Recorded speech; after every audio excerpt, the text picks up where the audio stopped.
compte les grandes réalisations sur lesquelles les OSC ont pesé lourd. Les filières de l'élevage des poulets. Qui a fait ça? Qui a révolutionné? C'est Ardic, une association de la société civile. Regardez le pipeline Tchad-Cameroun.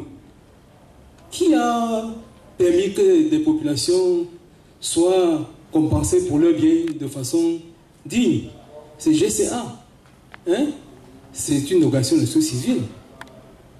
Regardez ce qu'a Assoir le fait quand on parle de mutuelle de santé. Je ne prends que ce cas. Regardez ce que ERA. Je ne veux pas me mettre. Dynamique citoyenne. Si vous n'êtes pas informé, vraiment, c'est parce que nous avons dit ici. Les OSC sont très compétents parce que pour la plupart, elles bénéficient de nombreuses formations financées par les partenaires techniques et financiers et par le gouvernement. Donc, ne perdons pas de vue ce que nous sommes venus faire ici. Nous sommes venus traiter d'un aspect. Ne rentrons pas avec... On a dit que les OSC ne sont pas... Elles sont très compétentes. Pour preuve, tous les grands projets aujourd'hui pour se réaliser demandent la participation des OSC. Bon, formation, c'est ma petite soeur là qui a parlé de la formation. Que justement, les OSC qui ont déjà la compétence puissent aider les autres. Nous, je ne parle que de ce qui me concerne, notamment dans le domaine de la gestion des déchets et des ressources naturelles. Nous avons fait notre part de travail. Nous avons mis en place dans ce domaine-là un cadre de concertation et d'action que nous avons appelé CAP Assure. Concertation, CAP Assure. Concertation des acteurs pour la promotion de la gestion des déchets et l'assainissement urbain au Cameroun. Donc, dans le cadre de ces réseaux-là, nous avons organisé plusieurs sortes de formations. Montage des projets, gestion, grâce à notre partenaire DED à l'époque qui est devenu aujourd'hui, qui a fusionné dans GIZ. Voilà. Donc là, nous avons fait pour ce qui nous concerne dans notre domaine, et je sais que dans d'autres domaines, beaucoup d'ONG font bien les choses. Quelqu'un a aussi dit que des bailleurs ne financent que les mêmes structures. Je crois avoir suivi quelque chose de ce genre. Vraiment, ne partons pas d'ici avec pareille idée. Je le dis parce que je le connais bien. J'ai été financé par un même partenaire 3 fois. À un moment, quand mon dossier arrivait là, le bailleur me dit, le partenaire me disait, Monsieur Tchende, votre projet est très bien monté, mais permettez, nous cherchons des gens qui n'ont pas encore bénéficié de notre financement. Donc, voilà. Vraiment, je le dis ça à leur décharge. Ne cultivons pas de mauvaises idées. Vous montez bien votre projet, vous cherchez bien le financement, vous négociez bien, vous allez trouver les financements. Seulement, vous ne pouvez pas vous lever le matin, commencer à monter des projets de 40 millions quand vous n'avez jamais pu exécuter un projet d'1 million. Commencez petit, vous faites vos preuves que vous pouvez bien gérer et le reste va venir. Quand l'Union européenne monte ses projets, c'est à un certain niveau, vous ne pouvez pas vous lever un matin. L'Union dit, je ne veux que des projets qui demandent au moins 100 millions. Parce que vous avez besoin d'argent, vous vous dites, je vais m'avoir. Non, vous ne réussissez pas, parce qu'après on va vous dire, montrez que vos comptes sont audités. Et là, vous vous arrêtez là. Hein? On commence petit, on fait ses preuves, on mûrit, les capacités grandissent et on va de l'avant. Je crois que c'est monsieur de l'IFC qui a posé cette question. Quel type d'organisation pour la société civile, la plus efficace? Moi, je pense beaucoup à l'approche thématique. On ne peut pas être dans tous les domaines compétents à la fois. L'approche thématique est bien. Quels sont les gens qui défendent le mieux les droits de l'homme? S'il y a des financements de ce moment, vous voyez quelqu'un qui a travaillé dans la gestion des déchets, aujourd'hui il est dans les femmes battues, demain il est... Non, ça, nous pensons que l'approche thématique, c'est vraiment la meilleure. Voilà, donc je crois que je vais m'arrêter à ce niveau. Merci. Lewis. Bon, en fait, je vais juste compléter. Bon, peut-être... En une minute, hein? Oui, en une minute. Les bailleurs ne financent que les mêmes organisations, les mêmes structures. Non, c'est pas vrai. Le problème, c'est... Il faut éviter la coopération par embuscade. Donc, vraiment, c'est la coopération par embuscade. Parce qu'une organisation, quand on l'a légalisée, elle doit avoir une vision. Une vision doit être contenue dans un plan stratégique. Le plan stratégique de l'organisation même doit se décliner en plan opérationnel. Vous voyez donc, vous comprenez donc que lorsque une association qui sait ce qu'elle fait, qui sait ce qu'elle est, postule à un appel, mais même le partenaire est convaincu parce que devant lui, il y a déjà tout ce panoplie de documents qui balaient, qui expliquent sa stratégie, sa vision, où elle va et autres. La seconde chose, c'est, je vais répondre à la question de la dame, quel est notre sens de solidarité dans le renforcement des capacités des OSC? Je le dis pourquoi? Parce que peut-être je travaille là à Soal, mais je suis secrétaire permanent de la plateforme des organisations de la société civile sur les droits économiques, sociaux et culturels du Cameroun. Et que dans cette plateforme, il y a des programmes de renforcement de capacité. Il y a les programmes de formation. Et à 95%, lorsque nous organisons des ateliers de formation, voici le format. Le matin, l'atelier doit commencer à 9h, tout le monde arrive à 11h. Avant 15h, la salle est vide. On commence déjà à demander les perdièmes et à manger. Je vous dis, avec ces allures, vous ne pouvez pas bâtir une organisation scientifiquement solide. Question. Merci, parce que j'ai été interpellée par la dame. Oui, un conseil. Alors, moi je suis très embêtée, madame. Quand vous dites le droit à un logement décent, vous accompagnez les personnes en situation difficile.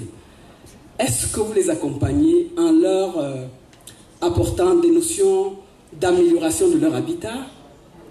Est-ce que vous avez la définition du logement décent tel qu'il est entendu au ministère de l'Habitat et du Développement urbain? Est-ce que vous agissez sur le foncier? Le logement décent, ça commence par le droit au sol. Je voudrais savoir à quel niveau vous intervenez. Parce que quand vous faites une loi, il faut d'abord prendre connaissance des textes qui existent et qui régissent chaque domaine. Vous comprenez très bien. Donc, si vous connaissez ces textes-là, je ne sais pas si vous agissez en tant que promoteur immobilier. Non. Vous agissez en tant que conseil. Non. Vous agissez en tant qu'accompagnateur pour l'attribution d'une parcelle de terre. Organisation de la société civile. Pardon? Nous agissons en tant qu'organisation de la société civile. C'est pour ça qu'à soi, c'est de quoi on parle, puisqu'ils ont été associés à... Je comprends très bien que c'est organisation de la société civile, mais qu'est-ce que vous faites exactement? C'est-à-dire que le droit à un logement décent, quelle est l'action, les activités que vous développez dans ce cadre? Ce n'est que si je connais bien ces activités, je peux vous orienter. Mais quand vous dites de façon globale, droit à un logement décent, moi je vois là-dedans, il y a le droit à la terre. C'est inclus. Voilà. Il y a ça dedans. Et le ministère de l'Habitat et du Développement urbain que je représente ici ne répond pas à cette problématique, Oui, parce qu'elle est lui-même confrontée à cette problématique.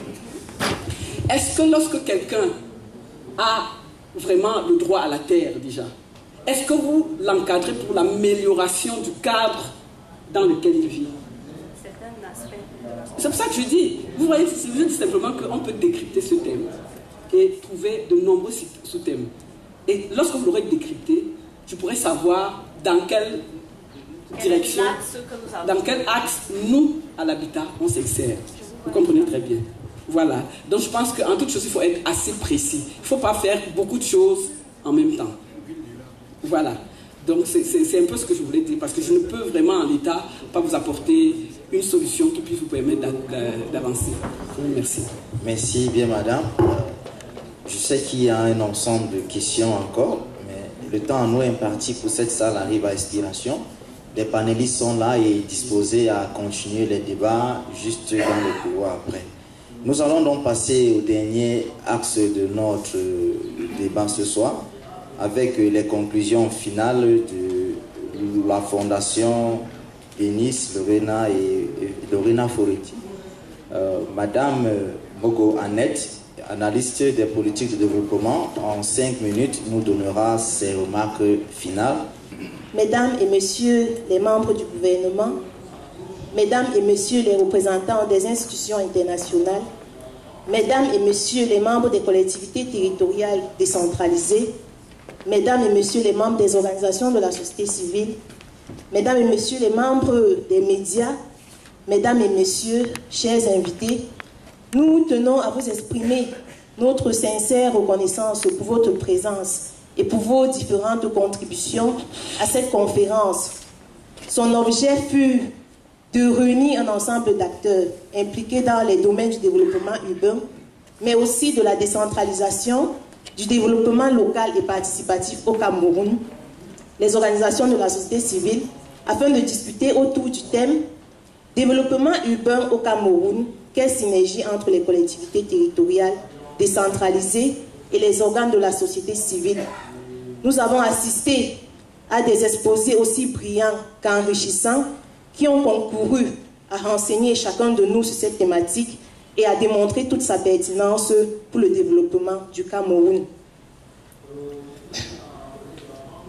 De façon sommaire, nous retenons que la loi camerounaise a préparé le transfert des compétences vers les collectivités territoriales décentralisées afin de leur permettre de remplir, d'accomplir au mieux leur mission de développement urbain dans leurs circonscriptions respectives.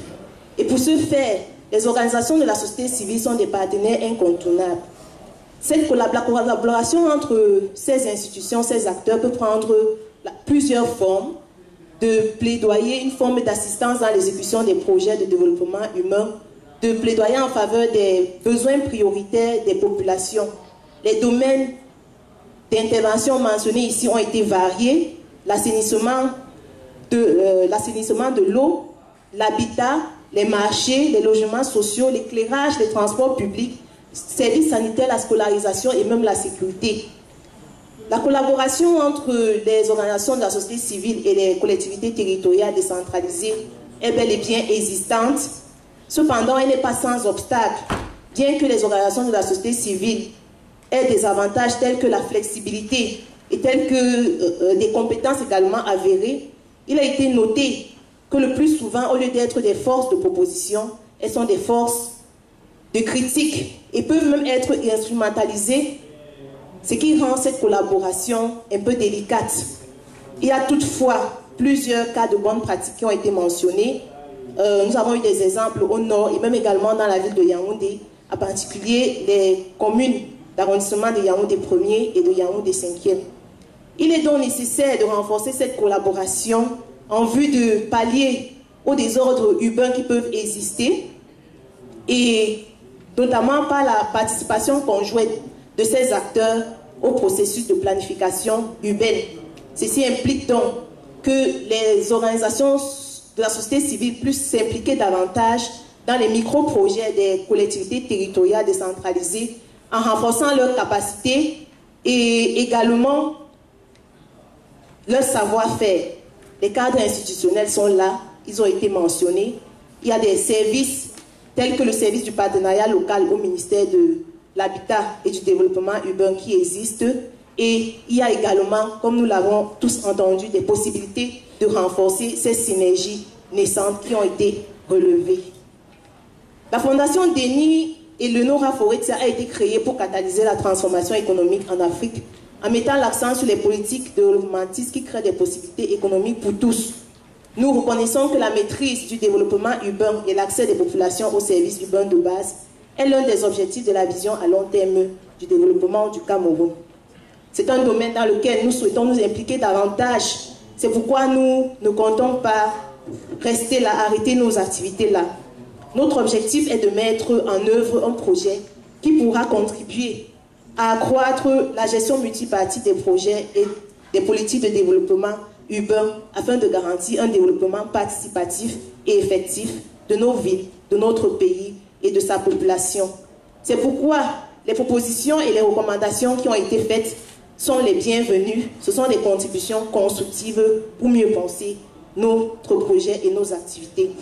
Nous formulons donc le vœu de continuer à bénéficier de votre accompagnement. Nous vous remercions encore une fois de plus pour votre présence. Nous souhaitons également mentionner que la tenue de cette conférence n'aurait pas été possible sans le dynamisme de l'équipe de la Fondation Denis et Nora Foretia, que je m'en vais vous présenter. Donc permettez-moi d'appeler ici M. Cyril Nanko, analyste des politiques économiques à la Fondation Foretia. Karine Atekem, assistante de recherche. Gaëlle Dedjo, assistante administrative. Et pour Magloire Séverin, notre infographe, grâce auquel nous avons, c'est ce décor que vous pouvez voir derrière moi. Nous avons également des stagiaires, je peux appeler ici mademoiselle Alimatou et mademoiselle Priska. Et enfin, l'analyse des politiques de santé publique, mais surtout la coordonnatrice des événements et des activités de la Fondation à la personne de mademoiselle Julienne Nochoniou. Sur ce, je vous remercie de votre aimable attention. Merci. Mesdames et messieurs, nous sommes rendus au terme de ce débat. S'il y a quelque chose à retenir, la société civile au Cameroun est très forte et les actions de quelques-unes qui ont des activités concrètes ne doivent pas être noyées par des OSC aventuriers, raison pour laquelle nous devons travailler en synergie, nous devons nous structurer, nous devons renforcer nos capacités internes afin de vendre nos services auprès des collectivités territoriales décentralisées et nous positionner comme un partenaire incontournable dans le processus de développement. Sur ce, au nom de l'équipe, je remercie la diligence et l'expertise partagée des panélistes. Espérons nous retrouver sur un prochain plateau pour la suite des débats initiés par la Fondation. Je vous remercie bien.